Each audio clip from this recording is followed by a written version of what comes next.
Okay, so maybe you're thinking about teaching English in China. Well, this video is definitely for you guys out there. All the subscribers, thank you guys so much. Appreciate it. And to all the amazing teachers all around the world watching this video right now, you know who you are. You found the right video.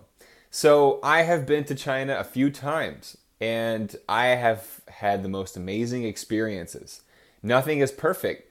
And that's why I'm here today to show you both sides.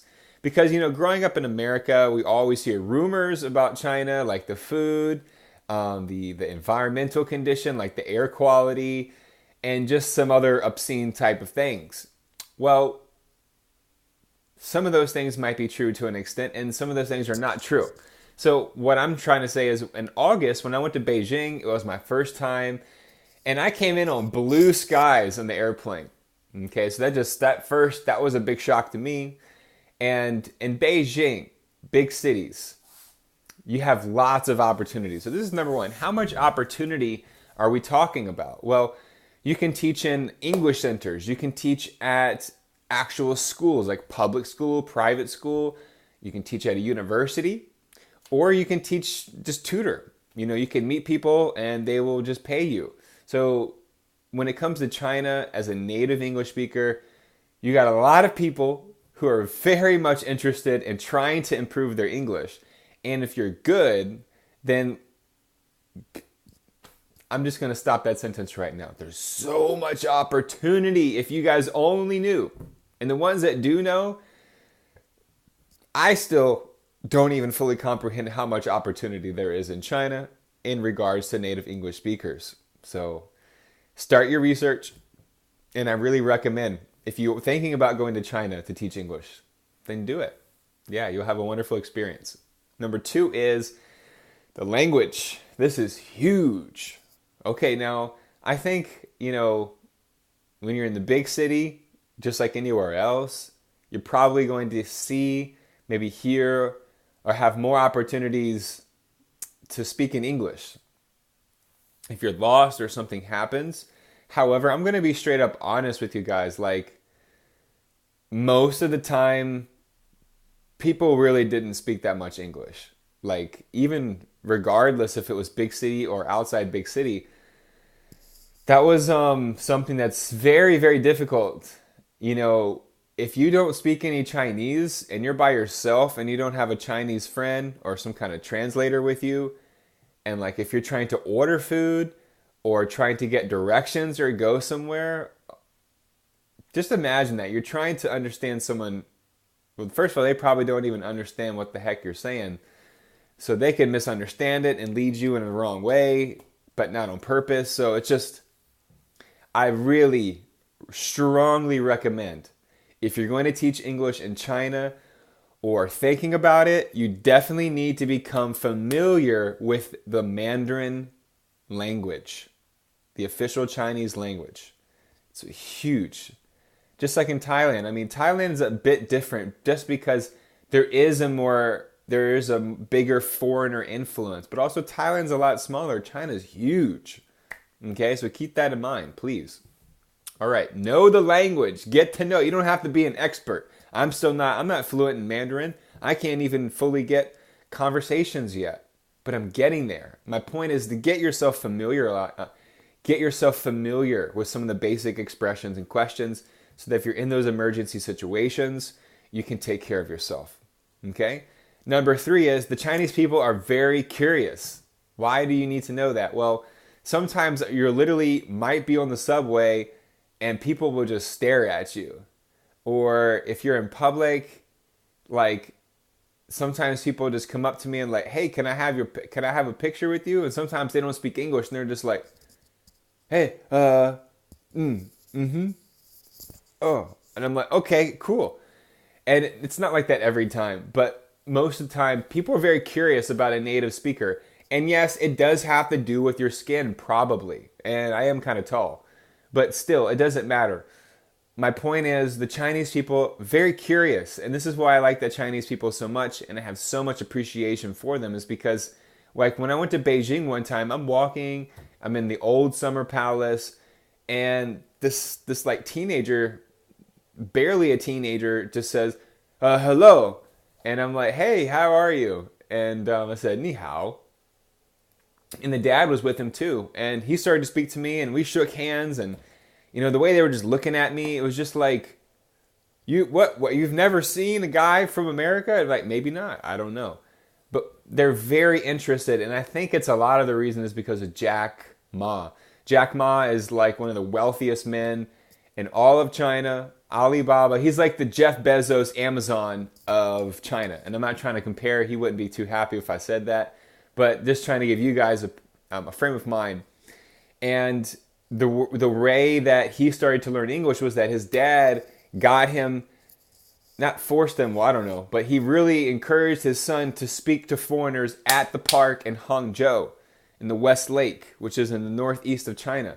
So when people keep watching these documentaries about Jack Ma, who's like the richest man in China, and he started with just trying to talk to foreigners, trying to talk about his home country China to them in a good way, I think that has a huge impact on the psyche of a lot of Chinese people. And that's perhaps why so many of them are curious and are asking questions to foreigners. Okay, guys? Number 4, lots of cities, big cities like Beijing, 23 million people. Shanghai, which recently in the last 10 years has just gotten so big. It's probably the most international city in China and mainland China. Then you got Hong Kong, which it's not that easy of a place to really be an English teacher and to make good money, but it can do it. Then you got Shenzhen, which is in the south. It's close to Hong Kong. So Beijing, Shanghai, you have Shenzhen, you have Guangzhou, you have Chengdu, Harbin in the north. There's all Shanxi. There's so many different provinces, so many cities in China. You have to figure out, I just say it's always related to the weather. I mean, the more north you go, the closer you get to like Russia, and it's going to be cold. Even if you go to Beijing, it's going to be cold there. Shanghai is going to be cold. But, in the really far south of China, you're not going to see snow. It won't be super cold. But really, know which cities there are. It depends on if you can live in a big city, if you can live in a cold city or, a temperate. Those are things that you need to consider for yourself, okay? So number 5 is public transportation. Now, in the big cities, public transportation is everywhere. However, you got to go down, get your tickets. And I was lucky. I had some of my Chinese friends get the tickets for me. So I didn't have to go through the buying it. I should have done that. I should have followed them at least and really watched them do it. I'll do that next time. But public transportation, it's all Southeast, I'll just talking about China. For the most part, from what I've seen, China has a lot of great public transportation. And, when you're living in a big city with millions of people, not everyone can afford a car, not everyone can drive. So that's a huge benefit. That's a huge plus. You can get around the city very easily. Like sometimes in America, it was so frustrating. Like I wish I could just have some kind of like a high-speed train to go to school, so I don't have to sit in traffic for 30 minutes. And it's basically a few kilometers. So anyway, public transportation is pretty good in China. All right, I got 5 more things, guys. Stay with me. Come on. Number 1. It's not so easy for vegetarians or vegans. I'll be honest. I mean, if you're teaching in a big city, of course, you can go to the supermarket, you can do all that. But as a culture itself, it's not so easy. Like, I remember one time I went to Chengdu, and my friend, who's 100% Chinese, spoke to the woman in the kitchen. And he's like, telling her he just wants noodle soup with no beef, nothing from animal. And it took him like a minute to explain it to her. Like, she didn't understand. And I have empathy. I understand. Like, they're just not from that culture. They haven't seen what I've seen. They're not who I am. So I understand. And then she makes the food. Kitchen didn't look all that clean, by the way. And I'm already nervous. So she brings out the food. And there's beef top. There's beef on the top. And I'm like, oh, man. And I said, I can't eat this, man.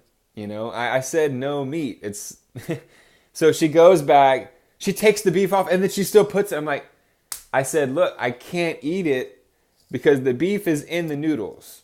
So I just want a bowl of noodles with vegetables, water, and noodles. And that's it, please.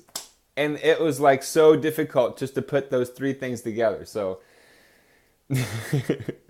and the same thing it goes, it can happen in Thailand too. But, I thought that if they spoke Chinese, at least you would understand just no meat. But anyway, that's how things go. I'm not complaining. I'm just trying to tell the story and be as real as I can, because it's like some people just don't get it. And you just got to be prepared for that when you're a traveler, when you're teaching English, when you're coming to places like Asia. Like, things are very, very different. Sanitation conditions, all that stuff is very different from the West. So you got to I just want to prepare you guys so it's not like, oh, it's so perfect in Thailand, it's so perfect in China. Like, wow, man, you live a good life, bro. No. It's not like that. Okay, guys? So it's not that nothing's perfect. Okay. So 4 more things. Next one is the lines when you're waiting in the airport or metro or the bus or subway, whatever it is, whenever you're in a line with Chinese people, keep your cool. It's not easy when people are walking fast, they're shouting, they're pushing, the elbows, and you're like, what are you doing? There's 1 foot in front of me. How can I go any further? And so anyway, that's just another thing you have to get used to. And for me, I have to respect that. I have to adapt to it because, look, they're going up in a country with 1 billion people. This I really want to make sure everyone hears this, and so people don't just see 10 seconds of me saying something about Chinese people. Look, if I didn't enjoy the culture, if I didn't like Chinese people, number one, I wouldn't work with it, and I wouldn't keep visiting there. I visit, I work with them, I love them. So that, just want to end that. Any critics out there, okay? So you got to get used to the lines. You got to keep your cool, make sure you stay up there, and just don't get an attitude with anyone. Just know that they're under a lot of pressure, and they're doing their best to get to work or get to school or do what they got to do to get home at night. That's the truth in China. They're doing their best that they can do. Next, number 7 is kind of just what I just mentioned, was people talking loud. This is the one part where, like, I think some of my Chinese friends would laugh too. They could laugh at this. But when I was living in the U.S. and I didn't come to China yet, I'm like, why are they always yelling? And now I understand, because again, there's so many people there. You're in a bus stop, or you're in like the high-speed train. You're waiting for the subway. And there's like hundreds of people all around you, and you're trying to help your friend to come. Yes, there's going to be shouting. And yes, people are going to be used to it if they grow up in that environment. So don't, that's just the way things are. Everyone's different, and that's what the great thing about traveling is. So here, the last 2 things I want to touch on is food.